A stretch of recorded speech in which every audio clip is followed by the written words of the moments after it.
This episode of The Chase Report is sponsored by the Chase Report podcast. That's right, Dom, Charles, Gabby, Beck, and the rest of the gang are back with a hot new episode of The Chase Report every weekday, so subscribe now. No, but actually though, please subscribe. Did you subscribe yet? Striving for mediocrity in a world of excellence. This is The Chaser Report.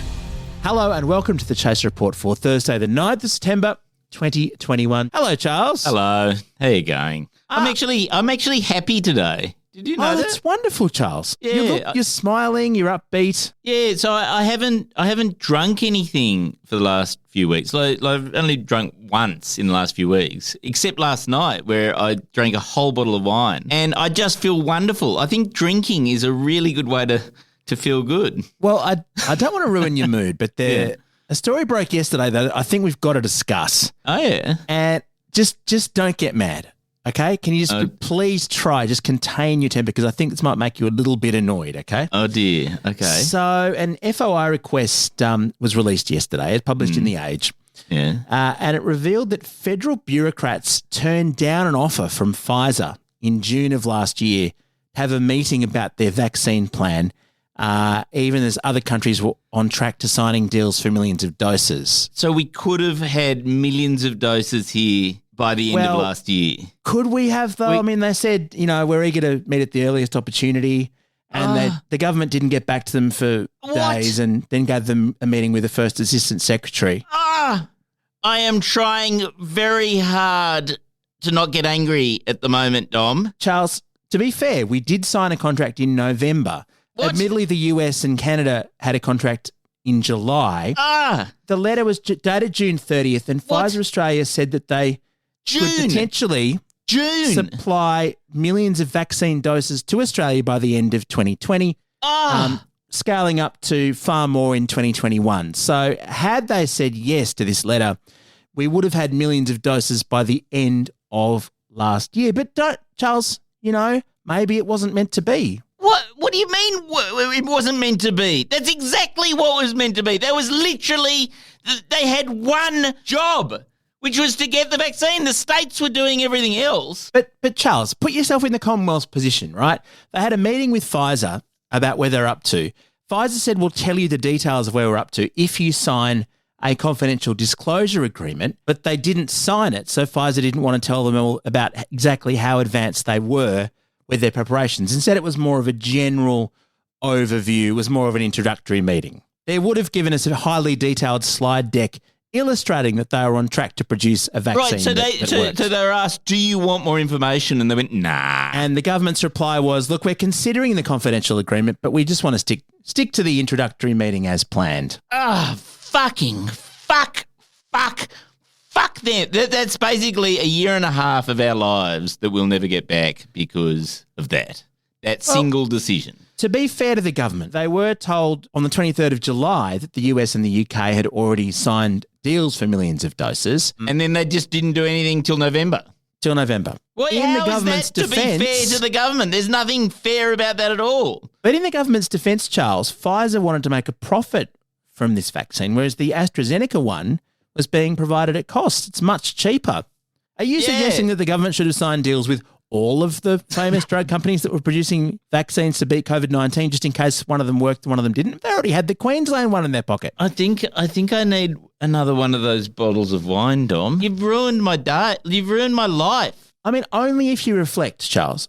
You only need to be upset if you reflect that had we said yes to this request, we could all have been vaccinated at the beginning of this year, and these lockdowns would never have happened. At the beginning of this year, we could all be celebrating. I could have my birthday. I could see my dad on Father's Day. Charles, I'm getting angry. Yes. I'm getting incredibly angry that this entire situation was completely preventable if they just read the freaking email from Pfizer and signed the freaking agreement. But you know what is true though, Dom? It's also unbelievably unsurprising. If I told you that Scott Morrison had fucked up the vaccine, what would you say? You'd say, yes, of course he did. Of course he fucking did. To be fair. No, I don't want to be fair. In today's episode, comedian Beck Melrose joins us to take a look at some of the week's news, including a swearing duck. Ooh, that sounds interesting. And we're talking to Sammy Shah about some Matthew guy who's been elected down in Victoria. I don't know. Apparently the Herald Sun likes him quite a lot. Yeah. But first, let's go to Rebecca De Namuno in the Chaser newsroom. Prime Minister Scott Morrison has defended giving the opening speech at the Women's Safety Summit in Canberra this week, saying somebody needed to explain to the ladies what the problem is. The PM admitted that going first wasn't his preferred option, but Jenny had warned him it wouldn't be a good look to spend the day interrupting and correcting all of the female speakers. The federal government has admitted that Pfizer offered it vaccines in June 2020 and that the drug company could have delivered millions of doses by the end of last year if it had accepted their offer. But a spokesperson maintained that the delay and the current lockdowns were all Pfizer's fault because it hadn't donated enough money to the Liberal Party to receive preferential treatment. The High Court has ruled that publishers of Facebook pages can be sued for defamation for comments made on them by end users. The Chaser wants to express the view that, as this is not a Facebook page, we are legally allowed to call the High Court a bunch of idiots who wouldn't recognise a correct legal principle if one bit them in their privileged... that should read, we are not allowed to call the High Court a bunch of idiots who wouldn't recognise a correct legal principle if one bit them in their privileged asses. I'm Rebecca De Namuno, and constantly questioning my legal liability for these headlines. The Chaser Report is brought to you by The Chaser Report, the same team that brought you such hit podcasts as The Chaser Report. The Chaser Report is the best podcast for your Chaser reporting needs. With just one easy click, you can subscribe now for more free Chaser Reports, and you won't have to worry about missing The Chaser Report ever again. It's time to check in with our good friend Sammy Shah, producer of the News Weekly newsletter. Has just started coming out. You can get it through patreon.com/Sammy Shah. Sammy, welcome. Thank you so much for having me back. Now, Charles would have loved to be here, but he's just heard the rumour that if he gets his teenager to a vaccination centre near where he lives at the end of the day, he might be able to get a bit of bonus Pfizer. So this is how things work now, right? You just got to, if you hear a rumour, you go. It's fair enough. I mean, New South Wales is awash in Pfizer. From what we're hearing down here in Victoria is you guys are just swimming in Pfizer. You're using Pfizer like nangs at this point. Like if you go past a party at night, there's just like vials of Pfizer lying littered all across the roadside. Yeah, I sprinkle Pfizer on my breakfast cereal. It doesn't do anything, but it's just I've got so much. Yeah. Why not? Absolutely. Why wouldn't you? But it's good to have something else to fight about, right? Because Victorians were being very, very kind about the shared lockdown that we totally gave you. Yes. And being really understanding and even sympathetic towards Sydneysiders. I thought it was beautiful. So I'm glad we're now fighting over vaccines. I actually forgot that Victorians and Sydneysiders particularly, that Sydneysiders are so thin-skinned. In all my time of making fun of Queenslanders and then appreciating the fact that Queenslanders have a really good sense of humour about themselves, I have now been reminded of the fact that no one is more humorless in Australia than the Sydneysider. The average Sydneysider... What are you saying? One joke where I I said on Twitter that even Sydney can't even do vaccines without being corrupt about it. Just a joke about the endemic corruption within the state government in New South Wales. And right away I had all these Sydneysider friends of mine who were going, look, it's not fair. Why are you attacking Sydney all the time? And Sydney's always the victim in these things. And I was like, I forgot. Like this is every time I make a joke about Sydney, I have to mute my mentions and turn off my social media because it's a city of aggrieved, thin-skinned weirdos just coming at me like a mob. That's very strange because, I mean, as a lifelong Sydneysider who loves the city very, very dearly, it is hard to look at the current situation and think that it's fair.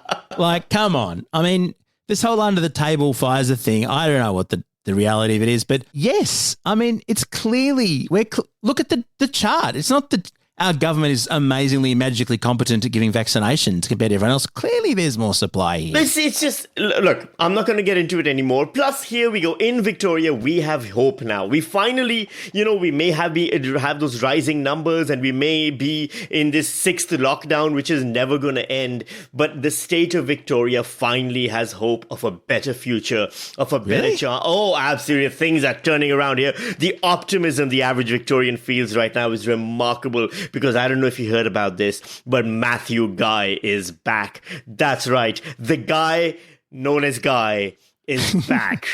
We were confused, genuinely. It was kind of like, is his name actually Matthew Guy or is he just some Matthew guy? Look, he looks like a Matthew Guy. He looks very much like a Tim Guy as well, because if you look at his best buddy, Tim Smith, they both look identical. They look like they were generically kind of formulated in the basement of the Victorian Liberal Party headquarters using a little bit of mafia donations and some IPA, basically DNA. And it created these two generic templates.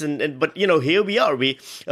Matthew Guy has won a leadership spill. Remember leadership spills? Those are fun. Yes. They're back again as well. We're having kind of a nostalgia kick here in Victoria, just because we're kind of reliving the golden days of not being in lockdown. And we thought, let's have a leadership spill. We kicked out Michael O'Brien, which was shocking to all Melburnians, because we didn't realize Michael O'Brien was a real person who was still in charge of the Liberal Party here. We thought he'd been killed by the mafia 20 years ago and rolled into a cement block somewhere, but it turns out he was still working. I mean, they do both sound like witness protection names, don't they? Michael O'Brien and Matthew Guy. These are definitely extras from the background character scenes in a really good mafia movie. But the thing about Matthew Guy is that he's back.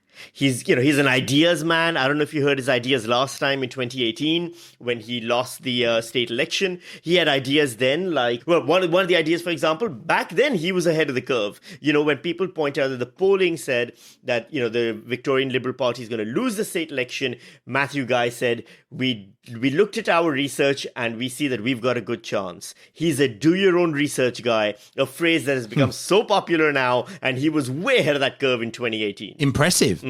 So they've gone from a guy who no one really has heard of to a guy who is a proven election loser. Is that what they've done? I mean, yes. Is there no one else, is my question. Are there two people in the Victorian Liberal Party at the moment? I know Dan Andrews won big last time. There might be more. No one knows. We didn't even know there were two. We thought there was just one. We thought it was just Tim Smith. And we didn't know he was a real guy. I'm still convinced that Tim Smith is a Russian Twitter bot that somehow gained sentience when someone dripped radioactive goo on it. But he's the one who's backed Matthew Guy. Matthew is back. He's got some new ideas. He wants to make one of the quotes directly from the press conference is that he said that Victorians were, quote, aching for the next election to be a contest, which is largely what elections are. They are contests. So I'm not sure what new is being promised over there. And he reminded voters that Victoria is not a one-party state, which, to be fair, we kind of forgot, given the fact that we only have one competent party in the whole state.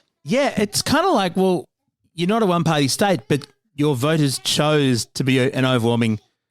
It's not exactly a structural issue. It's to do with competence, right? It's to do with competence. It's to do with the fact that, voters in Victoria, unlike voters in New South Wales and Queensland, don't like racism in their politics, right? They don't encourage their politicians to kind of dog whistle. It's something where our ears are very sensitive to dog whistling. And last election in 2018, there were a Liberal Party in Victoria handed out leaflets that said, "Stop gangs hunting in packs," which I'm assuming that they were in favor of gangs hunting solo and not in packs. That was their problem with gang hunting overall. Well, they like individualism, don't they? That's right. It's a very neoliberal approach to gangs. They basically, when Matthew Guy was criticized for racism, he said that all he wanted was to stop Victoria becoming the Johannesburg of the South Pacific, which then required the Australian High Commission in Johannesburg in South Africa to apologize to South African government. And Matthew Guy doubled down and said, he's not interested in the leftist ANC, the political party that ended apartheid in South Africa. Their leftism is what he didn't like. So clearly a smart man. Clearly there isn't anyone else like this.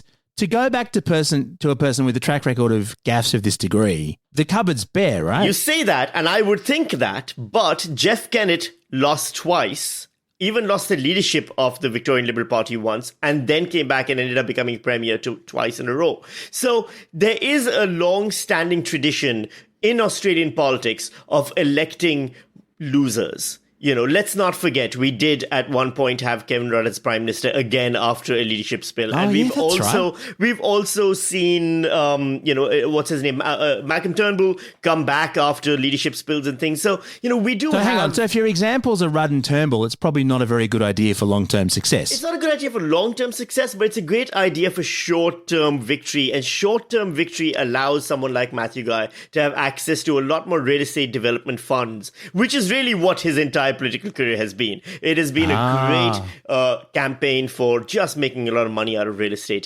developing. I don't know if you remember last time there was a whole lot of controversy around, turning Phillip Island at one point maybe into a high-rise tower-based land, just expanding the Melbourne CBD and all of these things. He had dinner with an alleged mobster. From what you're saying, actually, Matthew Guy will inevitably be the Premier for 10 years. I feel like, look, Victoria's at that place where we've had too much of a good thing. We've had a government that we chose ourselves. We've had, largely governments that, maybe took care of us during lockdown. There was big screw-ups last year, but they learned their lesson. They tried to not be political about the implementation of COVID regulations and, whether or not people like lockdown. Our death rate and death tolls are very low overall. So let's try something else. Let's try rank incompetence. Let's try gross corruption. Let's bring a guy in whose best ideas so far have been, a little bit of racist dog whistling and a whole bunch of real estate development funds and see what happens there. Maybe we can be a little bit more like New South Wales and get some Pfizer that way, because clearly that's the only fucking way we're going to get any vaccines in this state. Actually, that's true. He might be the man to actually bring vaccines to Victoria by the way things are going. Thank you very much, Sammy. Happy to provide. And if you want to watch Sammy's stand-up shows, I mentioned the Patreon link before, patreon.com/Sammy Shah. You can also get a whole bunch of other content from him that way. And his News Weekly podcast is, I'm advised, imminent.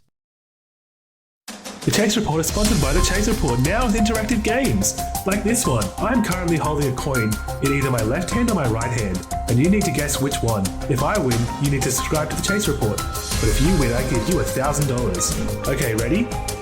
Make your choice now. Either my left hand or my right hand. Oh no, it looks like you're wrong. It's actually in the other hand. I guess that means you need to subscribe now. Writer and comedian Beck Melrose joins us now. Hey, Beck. Hello, thanks for having me. How was your Father's Day? Did you manage to get on any VIP jets over the weekend? Didn't. No, such a bummer. I have been really missing that actually in lockdown. But aloha, we had Scott Morrison back in Sydney over the weekend for Father's Day, didn't we? Isn't that a wonderful thing? Good on you, Scott. Flying in. Yeah, He's a fly-in, fly-out dad, isn't he? Gotta love a FIFO dad. But yeah, he came up to Sydney on an RAAF VIP jet to Kirribilli to spend the weekend with Jenny and the girls. And I don't know about you, but I was pretty furious about it. I think I speak for a lot of us when I say I'm really missing dropping of hundreds of thousands of taxpayer dollars on military transport. I mean, he could have offered people lifts, couldn't he? It's a 3-hour drive too. True. He could have got a Greyhound bus. There are so many ways that he could have got from Canberra to Sydney that are far more normal. That's a good point. I hadn't thought about that. It's such a short trip. What's he doing? Like, I've done it on the Murray's bus. You just sit there in a seat and before you know it, you've arrived. Yeah, he could listen to a couple of episodes of this podcast, really. That's what he should have done. But don't you think that he wouldn't have then been able to sort of justify it? Like, by using the military jet, it sounded like, he's probably on top secret Father's Top Day secret business. Curry making business. Yeah. Yeah. Like, he's being a father and defending the country. Yeah, after dropping that much money, it'd want to be a good curry, and I really wouldn't back that after the photos I've seen. No, definitely not. True. Actually, come to think of it, we were saying yesterday that he only got caught because a bunch of nerds saw the VIP jet on one of those flight scanning websites. So if he'd just gone on the Murray's bus like everyone else, he would have gotten away with it if it wasn't for those pesky nerds. If you're looking at it from a cost perspective, he probably could have bought the bus for less. Yes, he could. And come up on his own. Yeah, but you're right. So he didn't break any rules though, didn't he? No, he didn't. Because he makes up the rules. He makes up the rules. Yeah. So, I mean, it's a perfect scenario, really. Yeah. But people were pretty annoyed about it anyway. There's been a bit of backlash. I just think there seems to be a bit of a double standard. You know, there's exemptions being granted for politicians and football players. Neither of those groups are known for keeping their droplets to themselves either, so it's a bit risky. Oh, that's true. Oh, Yeah, imagine not if good. NRL players started spreading aerosols. We'd be in 10,000 cases within a week. Mad Monday happened. It would not be good. I mean, when you can visibly see it on the close-ups with the tackles. It can't be good, can it? Yeah, But the the directive's not to leave home unless it's absolutely necessary. I do just think, as our leader, it's just a terrible judgment call, isn't it? We've already had him go to Hawaii. We had him tracing his ancestry in Cornwall, and now he seems to be using the military to pick up finger paintings from his kids. Should have bought the jet from Bunnings. Click and collect. But look, the ACT weren't happy about this. That's the thing, because their chief health officer gave the exemption, but hasn't the chief minister been a little bit critical of the PM over this? Yeah, he tried to basically, all the fingers that were pointing at him, he was trying to point back at the Prime Minister. And, I think you can tell I'm a bit flustered by all of this stuff. And I actually had a friend recommend ASMR. Have you used ASMR? No, what's ASMR? Oh, it's great. It's basically all of these weird noises and sounds that relax you before you go to sleep. Really nice, slow, calm, soft voices. Oh. And I've been using the ACT Chief Minister Andrew Barr's press conferences for that purpose. It's been great. Let's have a listen to a little bit of him in action. I can understand community frustration at what they would perceive the Prime Minister has done in relation to a trip home over the weekend. You are free to leave the ACT. I just I do the opposite actually, Beck. I just hear over and over again a recording of Scott Morrison saying, "I don't hold a hose, mate," and I get so angry that I pass out. Well, he's not holding much together at the moment, is he? Never mind a hose. Well, I mean, that was a problem at Engadine, wasn't it? Oh, God. I actually came from Engadine, so... Do you believe the story? Oh, do I believe the story? 100%. Yeah, I think Canberra's tactic with the press is to kind of hypnotise people into staying. It obviously didn't work on ScoMo, but I've been sleeping like a baby, so I really would recommend it. Okay, cool. Well, I'll totally use it because I felt really relaxed then. Yeah, it's good, isn't it? He's got such a calming, soothing voice. Even when he's talking about, global health pandemic, it seems to really calm you down before you go to sleep. Now, talking about calm sounds, what's all this about this talking duck that's been in the news? Oh, this I loved. So there's a talking duck that was recorded years ago by a researcher in Canberra, and it's just surfaced again now. It's very interesting to me that the first words the world is ever going to hear from a duck come from a duck in Canberra. And I think it's been definitely inspired by its natural environment. Let's have a listen and see what this duck said. Wait a minute, is this real? This is real. It's 100% real. And is it really from Canberra? It's from south of Canberra, but, close enough proximity to know. Yeah. I imagine it kind of swanning around Lake Burley Griffin, but I don't think that's exactly where it came from. I presume the owner of the duck is a Parliament House worker of some kind. Exactly. Maybe someone doing Hansard. I presume it's a Hansard reporter who just says that all day, proofing their work. Yeah, I shouldn't really be putting words into the duck's mouth, should I? And really, the "you bloody fool" could have been about what it was being fed, And if Bill Shorten's going down there every time he eats a hot dog in the wrong direction, he's just throwing out the rest of the bread to this poor duck. I reckon they should get that duck for the cricket. Like every time somebody hits a duck, just have him go, "You bloody fool." You bloody fool. That's a great idea. Yeah. The new video ref. I love that. I love it. Yes, it should be the third umpire. Should be the perfect. Duck. Yes. Is it going to be offended by all the KFC advertising? I would be. Oh, yeah. I don't think it'll like that much at all. It's not a very strong brand alignment for the duck, but you know what? They can look into that. Now, speaking of bloody fools, Beck, what did you make of Guy Sebastian's adventures this week? Oh, I feel like he's had a hard week, hasn't he, Guy Sebastian? He's been on the fence on this vaccine campaign that the music industry is running, Vaccination. There's a little clip here. He went on the Ray Hadley show this to kind of clear the air after a post on his social media was removed that was supporting the vaccination campaign. Let's have a listen to how that went. You have recanted on, or you've decided after what you said in March, that vaccination's not as important as perhaps it was to you in March when you made comments to the Adelaide Advertiser. I'm equally disappointed in you, Ray. I think it's a very false narrative, and you've actually missed the whole point of what I was saying. What's the point? Mate, I haven't said I don't support vaccinations. I'm double jabbed myself. And like you said, you used a point against me that I said, when that thing's ready, stick it in me. I mean, it's pretty clear, Beck, you don't go on the Ray Hadley show to clear the air. The air gets a lot thicker and heavier after you. I mean, Ray Hadley, basically, his vocab's the same as the Ducks. Yeah, it was a big mistake, wasn't it? But I have to say that the stick it in me line, that's got to be a much better slogan for vaccines than the federal government has managed. So good on him at least for getting that out. He's got a big fan base. I think people would sign up for that. Oh, absolutely. And that's the thing. I love this vaccination campaign. I think it's a really, really good campaign, and the industry's obviously been very hard hit by the pandemic. I was feeling quite nostalgic for all my festival days, seeing all the photos this week. I'm probably not the target market anymore, but I like to think I am. But he just wasn't happy with the way that the post supporting the campaign was worded, basically. And it sounds like he's trying to hedge his bets, right? Not hurt anyone's feelings. But I sort of think it doesn't really matter. You know, I always take my vaccination advice from Shannon Knoll. So. Yeah, I think he's the true winner, isn't he? Yeah, exactly.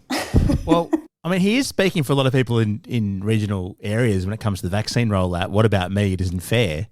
I think that's actually spot on. They've had enough and they want their share, and I think, fair enough. They've been redirected all over the place. I think we should get Guy Sebastian out to Homebush to deliver some vaccines. I think that'd be the thing to do. If he and Shannon actually had a rematch to see who could do the fastest vaccinations. Wow. That is really the resolution to 2003 that Australia's been waiting for, I think. The ultimate showdown. All right. Thank you very much, Beck. Thanks very much for having me. Great chatting. Acast recommends more podcasts, more episodes, more great shows. Keep listening to hear a new season we recommend. Fish fans are birds of a certain feather. They're not quite deadheads, they're not exactly parrot heads, and they're a far cry from juggalos. Many bands have obsessed and dedicated followers, but only Fish has fish heads. Undermine is a podcast narrated by the band's lyricist, Tom Marshall. That's me. And on this season of Undermine, we shine a light on the Fish fan that lives down the block. You see them wearing clothes with donut-shaped patterns, and you hear them using strange words. They have their own slang, their own mythology, their own rituals, and their own rules. On this season of Undermine, we dive deeply into a devoted fan base that has spawned a countercultural revolution in your backyard. It's Undermine Season 2 this fall. Find us on Acast or wherever you get your podcasts. Presented by Osiris Media. Acast recommends.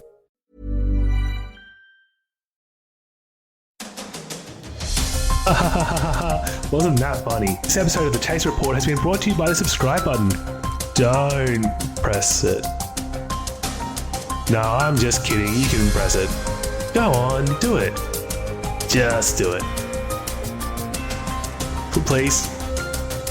Charles, just before we go, you're far more experienced as a parent than I am. Can I just get your views on a question? I am. Is there a maximum amount of television that a 3-year-old should watch in any 24-hour period? Now, what are you talking? Are you talking like based on science or based on parenting skills? Or I don't want to know.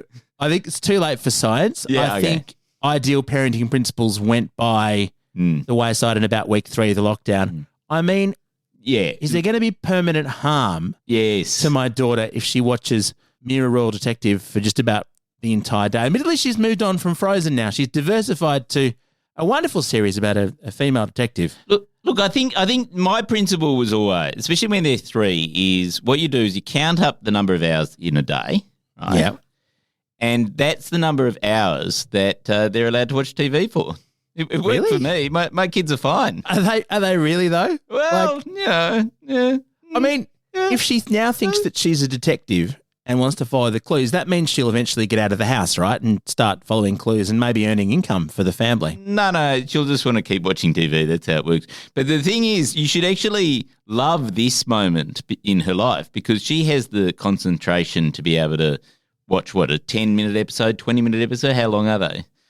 Each one's 20 minutes, yeah, exactly. Whereas when they become teenagers, their attention span becomes about 30 seconds because that's how long TikToks go for. This is actually your golden era, Dom. This is a game changer. So the fact that she's just watching long-form television is something I should be grateful for. Yes. Because she hasn't discovered TikTok. Yes. I knew I could rely on you, Charles. I feel so much better. You can leave a 5-star review, if you'd be so kind, on Apple Podcasts, maybe praising the parenting advice that we include in the Chaser podcast. One of the best things you can do for us while you're there is follow the podcast. Yes. Tick follow on Apple Podcasts. That way you'll get every episode. Yes, because we got told yesterday that 42% of our listeners aren't actually subscribed to the podcast in their podcast app. So they're not getting it automatically. You got to do the follow button thing, you idiots. Commit, you millennials. Commit to something. Yes. Go on. Our gears from Rode Microphones, we're part of the Acast Creator Network. See ya.